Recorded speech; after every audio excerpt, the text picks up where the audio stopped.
자, 오늘 우리가 나누실 말씀은요, 지난주 말씀과 본문이 동일합니다. 지난 주일에 드렸던 말씀은요, 본문에 나오는 저자의 의도를 파악하라 하는 것이었습니다. 연속된 세 개의 치유 기사를 통해서 저자가 말하고자 했던 바가 뭐였습니까? 이래도 예수님이 메시아라는 사실을 안 믿을래? 그걸 이야기했던 거 아닙니까?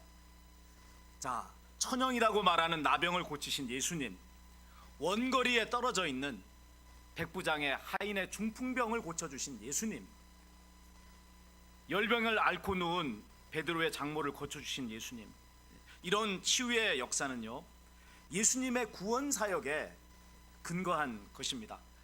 죄에서 구원함을 받을 때 죄의 결과로 나타나는 죽음의 현상인 병에서 치유가 되는 것입니다.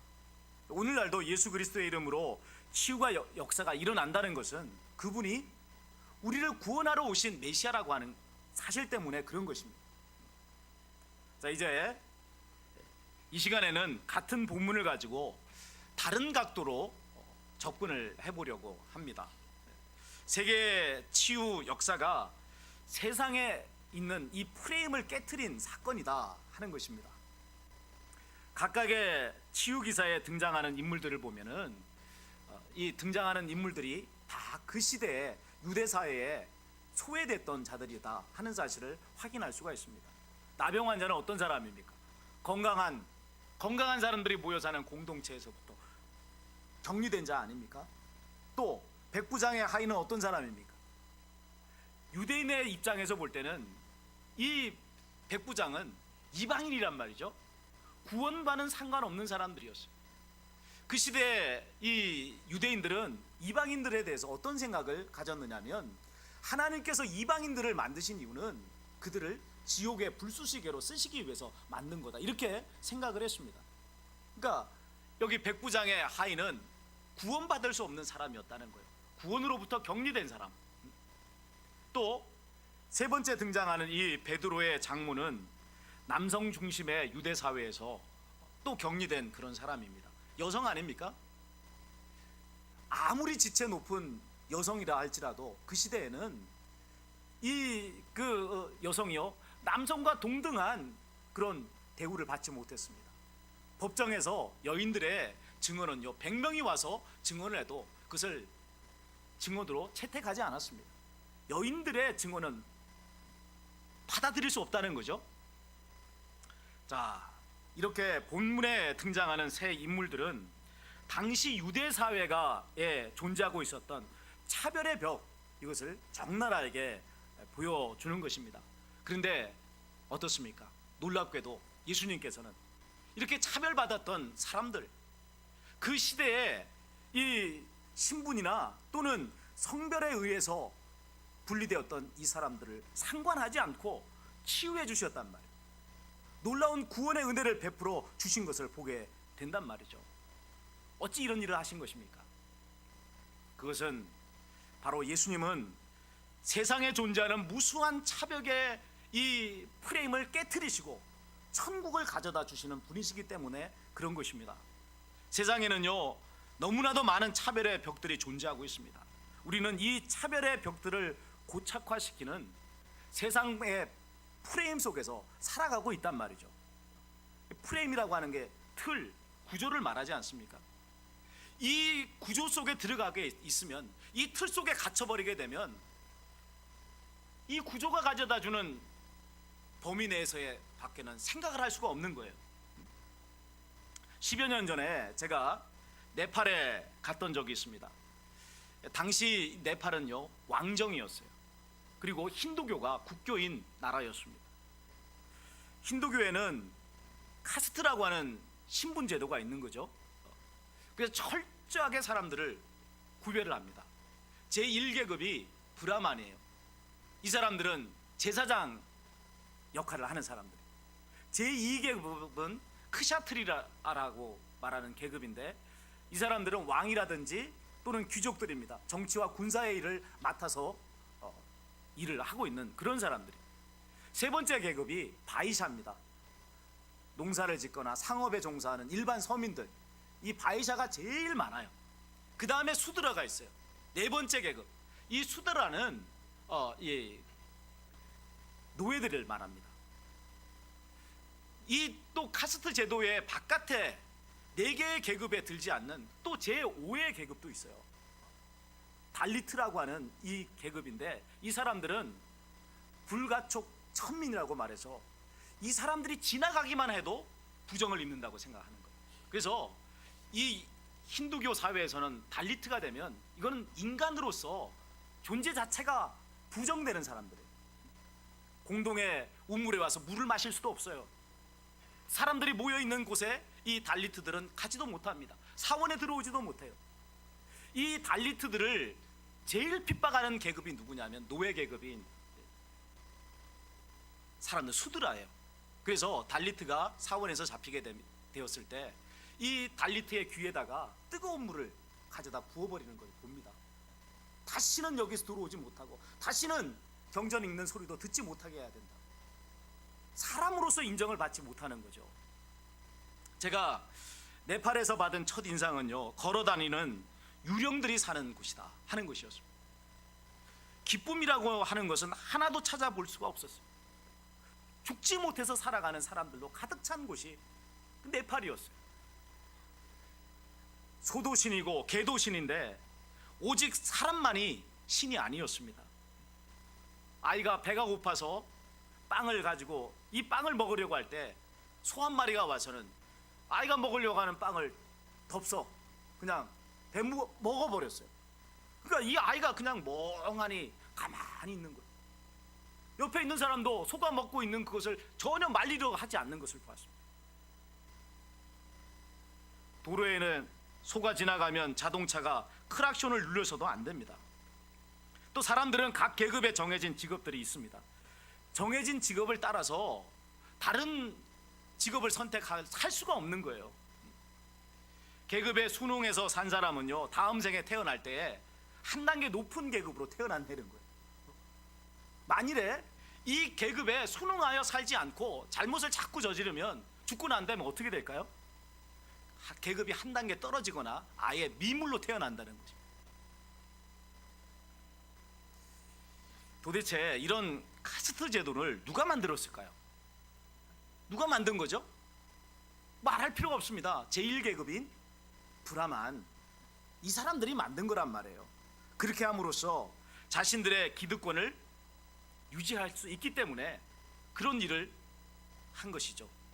힘 있는 자들이 힘없는 자들을 억압하고 자신들의 이익을 지키기 위해서 이런 각종 차별의 벽들을 만들고 있다 하는 사실을 알아야 되는 것입니다.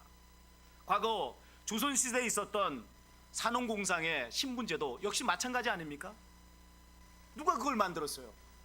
힘 있는 사대부들이, 힘 있는 선비족들이 그 일을 만들어 놓은 거 아닙니까? 우리는 유교를 국가의 그런 이념으로 생각해서 살아가고 거기에 따라서 산업공상이라고 하는 신분제도를 만든다. 그 밑에는 또 노비들이 있다.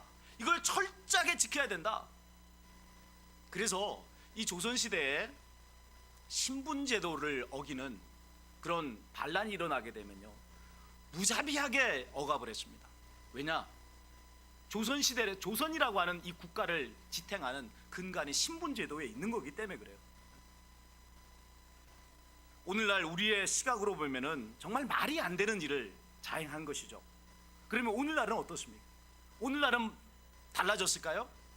물론 눈에 보이는 신분이라고 하는 그 차별이라는 것들은 철폐되었습니다. 그러나 오늘날도 여전히 많은 차별의 벽들이 존재하고 있는 것을 볼 수가 있습니다. 최근 한진가의 갑질이 대표적인 사례 아닙니까? 돈 많은 재벌의 눈에는 돈 없는 서민들은 뭘로 보여요? 종들로 보이는 거예요. 종들로. 그래서 마음대로 부리고 마음대로 윽박지르고 마음대로 자기의 뜻대로 할 수 있는 존재. 그래서 땅콩을 접시에 제대로 안 담아왔다고 집어 던져버리잖아. 회사에서 잘라버리잖아. 또 뭘 좀 새파란 젊은 그런 사람이 자기의 아버지 뻘 되는 사람에게 막 욕지거리를 하고 소리를 지르는 그런 모습들을 보지 않습니까? 왜 이런 일이 벌어지는 거예요? 과거에나 오늘날에나 여러분 별 달라진 것이 없다는 거예요. 미투 운동은 어떻습니까? 미투 운동 역시도 여러분 여전히 우리 사회에 남아있는 남녀 차별의 벽이 있다는 것을 말해주는 것입니다. 그뿐 아닙니다. 장애인들에 대한 차별, 지역에 대한 차별, 동남아 이주한 이 노동자들에 대한 차별, 또 새롭게 우리나라에 들어온 그런 다른 나라 사람들에 대한 많은 차별들, 이런 것들이 우리에게는 여전히 자리하고 있음을 보게 되는 것입니다.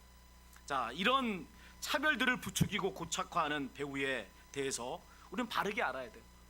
누가 이런 일을 하는가? 무엇하려고 이런 차별의 벽들을 자꾸만 만들고 있는가? 이미 말씀드렸듯이 차별이라고 하는 프레임을 만들어내는 사람들은 그것을 통해서 자기가 이익을 얻기 때문에 그런 거예요. 선거할 때마다 확인되는 지역 구도가 있지 않습니까?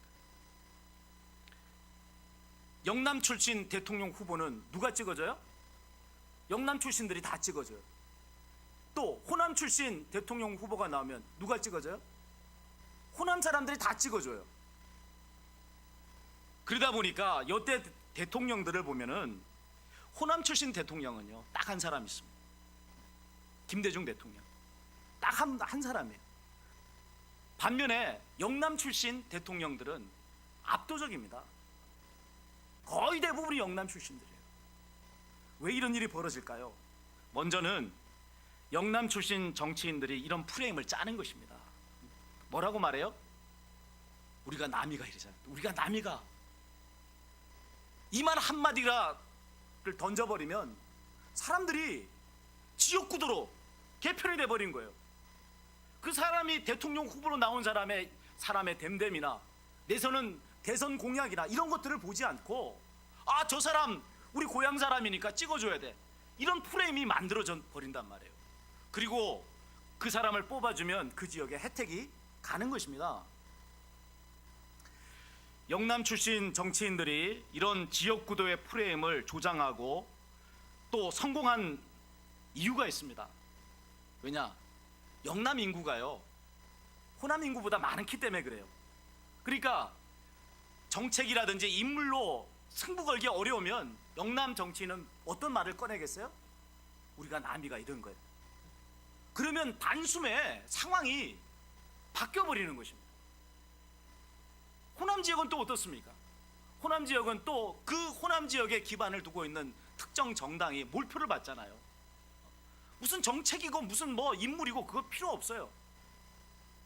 그 정당의 추천만 받으면, 그 정당의 번호만 가지고 나오면 그냥 당선이 되는 것입니다. 그래서 거기서는 또 그 지역의 지역 구도를 프레임을 짜는 것입니다. 요즘은 지역 구도가 통하지 않으니 보수니 진보니 하는 프레임을 만들어서 유권자들의 편을 가르고 있는 것을 볼 수가 있습니다. 우리는 더 이상 이렇게 자기들의 사사로운 이익을 위해서 사람들의 생각을 조종하는 이런 자들의 농간에 놀아나서는 안 된다 이 말이에요. 건전한 대안을 가진 사람들이 돼야 됩니다. 그러기 위해서는 근본적으로 우리에게 필요한 것이 있습니다. 뭐냐면 천국의 사상으로 무장해야 된다는 것입니다. 우물 안에 있는 개구리는 우물 안의 세계가 전부라고 생각하죠. 우물 바깥을 보지 못했으니 우물 안에 있는 것만을 생각하는 거예요. 우물이라고 하는 그 프레임에 갇혀서 그것 이상을 생각할 수가 없습니다. 자, 그러면 이 우물이라고 하는 프레임을 벗어나려고 하면 어떻게 되죠? 우물 바깥으로 나와야 되는 거예요. 우물 안이 전부가 아니라 더 넓은 세계가 있다는 것을 우물 바깥으로 튀어나와서 발견할 때 비로소 우물 안에 프레임에 갇히지 않는단 말이에요. 전혀 다른 세계가 있고 전혀 다른 대안이 있고 전혀 다른 생각의 방식이 있다는 것을 말할 수 있는 사람이 되는 것입니다. 창세기 1장 27절은요 하나님이 자기 형상 곧 하나님의 형상대로 사람을 창조하시되 남자와 여자를 창조하셨다, 이렇게 말씀을 합니다.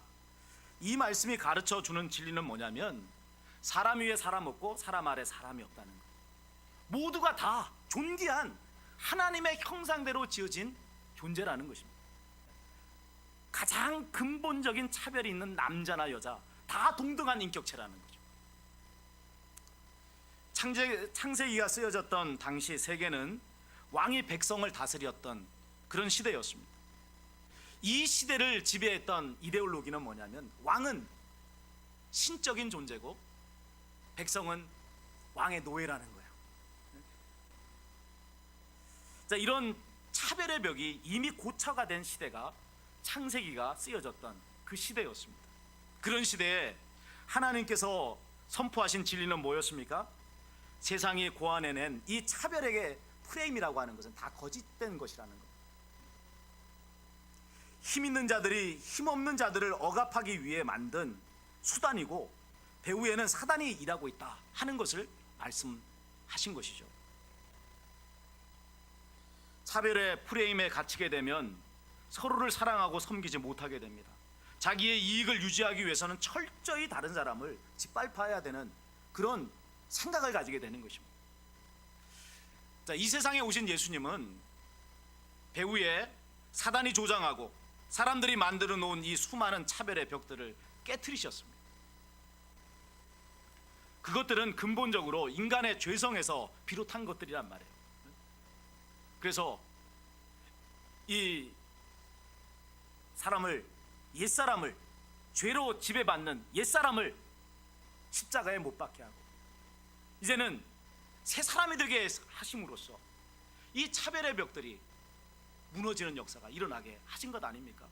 그래서 여러분, 세계의 역사를 보면 복음이 전파되는 곳마다 어떤 일이 벌어지죠?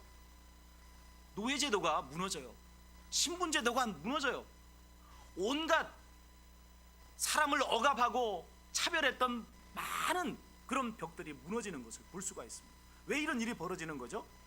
죄에 사로잡혀서 자신의 욕망을 추구했던 옛사람이 죽고 이제는 다른 사람도 나와 동등한 사람이다 라고 하는 그런 시각을 가지고 바라보는 새 사람들이 세워지기 때문에 그런 새로운 대안과 새로운 생각들이 복음을 통해서 공급되어지기에 여러분 세상이 바뀌는 역사가 일어나게 되는 것입니다. 우리가 이 세상의 프레임에 갇히지 않고 그것을 깨트리는 사람이 되기 위해서는 천국을 알아야 돼요. 그리고 그 천국을 소망하는 사람이 되어야 합니다. 사사로운 작은 이익에 얽매이지 않고 천국의 상급을 바라볼 때 비로소 세상의 프레임에서 벗어날 수 있는 거예요. 얼마 전 저희 집에서 있었던 일입니다. 점심시간에 저희 집 딸아이들과 함께 식사를 했습니다. 그때 제가 제안을 한 가지 했어요. 뭐라고 제안을 했느냐면 우리 가운데 밥을 제일 늦게 먹는 사람이 설거지하기다, 이렇게 제안을 했습니다. 순간에 어떤 일이 벌어졌을까요? 모두가 밥을 먹는데 초집중했습니다. 정신없이 밥을 먹어요.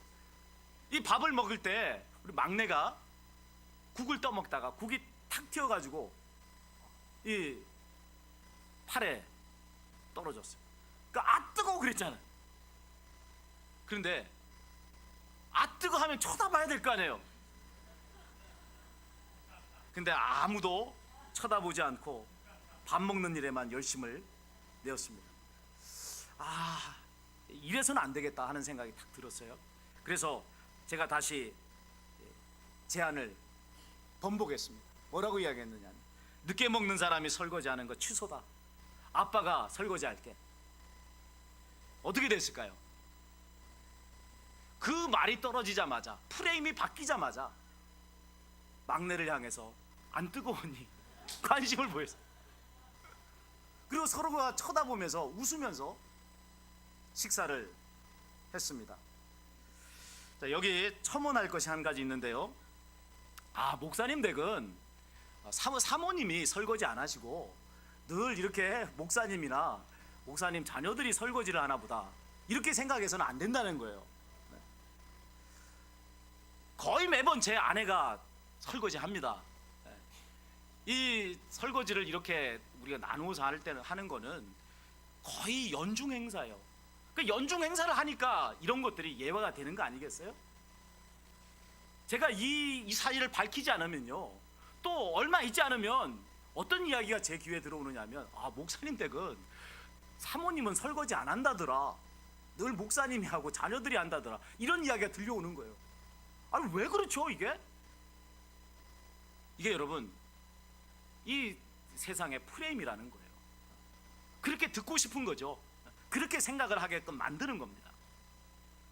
자, 여러분, 우리가 천국의 사상으로 무장을 해야 하는 이유는 분명합니다. 세상 사람들은 세상의 이 프레임이라고 하는 것은 우리를 경쟁이라고 하는 그런 생각 속에 가둬버립니다. 그래서 그것 말고는 다른 것을 생각할 여지가 없게 만드는 거예요. 빨리 먹어야 설거지 안 한다, 늦게 먹으면 설거지 한다, 내가 손해본다. 그러니까 어떻게 해요? 옆에 있는 사람을 바라볼 수가 없는 거예요. 함께 즐겁게 살아가지는 못하는 것입니다. 어떻게든 내가 이겨야 된다 하는 생각에 갇혀버리게 되는 것이죠. 그러나 여러분, 우리는 그렇게 살아야 될 이유가 없지 않습니까? 더구나 하나님의 자녀인 우리들은 더욱 그런 거예요. 이렇게 살아야 될 이유가 없는 겁니다. 우리는 이 세상에 하나님의 나라를 이루라고 파송을 받은 하나님의 자녀들입니다. 하나님의 나라는 어떤 나라예요? 이런 차별의 벽이 없는 나라입니다. 서로가 사랑으로 섬기는 나라란 말이에요. 예수님께서 본문에 등장하는 소외된 사람을 치유해 주신 것은 무엇 때문입니까? 천국이 어떤 나라인지를 보여주시는 거 아닙니까? 나병 왕자를 격리시켜버려서 왕따시켜버리고 그와는 아무런 교제도 하지 않으려고 하는 그런 세상의 프레임, 또한 이방인은 지옥의 불수속에 지날 뿐이지 그들에게는 구원이 없다고 말해버려서 어떤 구원의 여지도 없게 만들어버리는 세상의 프레임, 남자와 여자는 다르다고 말하면서 여성을 너무나도 인권을 유린해버리는 그런 프레임, 이런 것들은 천국에 존재하지 않는단 말이에요. 예수님께서 이 세 사람의 사회에 격리되고 소외된 사람들을 치유하시고 구원해 주신 이유는 하나님의 나라는 이런 차별의 프레임이 존재하는 나라가 아니라는 것을 보여주시기 위해서입니다. 또한 성경을 보면요, 유대교 지도자들이 예수님을 올무에 걸기 위해서 무수히 많은 그런 신학적 질문들을 가지고 와서 예수님을 시험합니다. 가이사에게 세금을 바치는 것이 옳습니까? 바치지 않는 것이 옳습니까? 이게 뭐예요, 이게? 둘 중 하나를 말하게 되면, 가이사에게 세금을 바치게 되면 이건 하나님의 뜻에 어긋나는 것이 되고, 또 가이사에게 세금을 바치지 않는 것이 옳다고 말하면 국가의 법을 어기는 자라가 되기 때문에 이걸 올무에 걸기 위해서 그런 질문을 하는 것 아닙니까? 이런 유형의 질문들을 이 유대교 지도자들은 끊임없이 예수님에게 해댔습니다. 자, 그런데 그 모든 질문에 대해서 예수님은 그들이 생각하지 못했던 제3의 대답을 늘 하셨어요. 어떻게 그런 대답이 가능했던 거죠? 그것은 예수님이 천국의 사상으로 무장된 분이셨기 때문에 그렇습니다. 세상의 프레임에 갇힌 분이 아니라 세상을 넘어서는 하나님의 나라를 가지고 오시는 분, 하나님의 나라에서부터 오신 분이기 때문에 그 대답을 하실 수 있었던 것을 우리는 보게 됩니다. 그렇다면 우리 역시도 천국의 사상으로 무장해서 세상의 프레임을 깨트리고 천국을 가져오는 자가 되어야 하는 것이 마땅한 것입니다. 이 실천의 일은 먼 곳에 있지 않습니다. 가장 가까이에 내가 여전히 차별하고 있는 것으로부터 시작하십시오. 운전해 나갈 때 앞에 머뭇거리는 차에 여성 운전자가 있을 때 여자여서 그렇다. 또 여성분들은 남자가 왜 그러냐, 그런 것에서부터 여러분 생각을 바꿔 나가야 되는 것 아니겠습니까? 다름을 틀렸다고 생각하지 마시고 다양성과 섬김을 위한 하나님의 계획으로 영접하십시오. 우리와 다른 수많은 사람들이 존재하는 것은요, 하나님께서 합력해서 선을 이루기 위해서입니다. 다양한 하나님의 놀라운 역사를 보여주시기 위해서 많은 다른 사람들을 있게 한 거예요. 그 사람들이 나와는 틀린 사람이기 때문에 인격적으로도 나와도 못한 사람, 그런 것이 아니란 말이에요. 똑같은 동등한 인격의 소유자이되 하나님께서 사용하고 쓰시고자 하는 방식이 다르기에 우리에게는 각자 다른 모습들이 있는 것입니다. 우리가 그렇게 달라진 생각을 가지고 달라진 삶을 살 때 사람들이 무엇이 참된 것인가를 알게 될 것입니다. 오늘 예수님께서 행하신 이 병자들을 고친 사건을 통해서 세상의 프레임을 깨트리고 천국을 가져오신 예수님을 발견하시고 우리도 우리가 살아가는 이 세상에서 세상의 프레임에 갇히지 마시고 천국의 사상으로 무장해서 세상을 변화시키는 하나님의 일꾼들이 다 되시기를 주님의 이름으로 축원을 드립니다.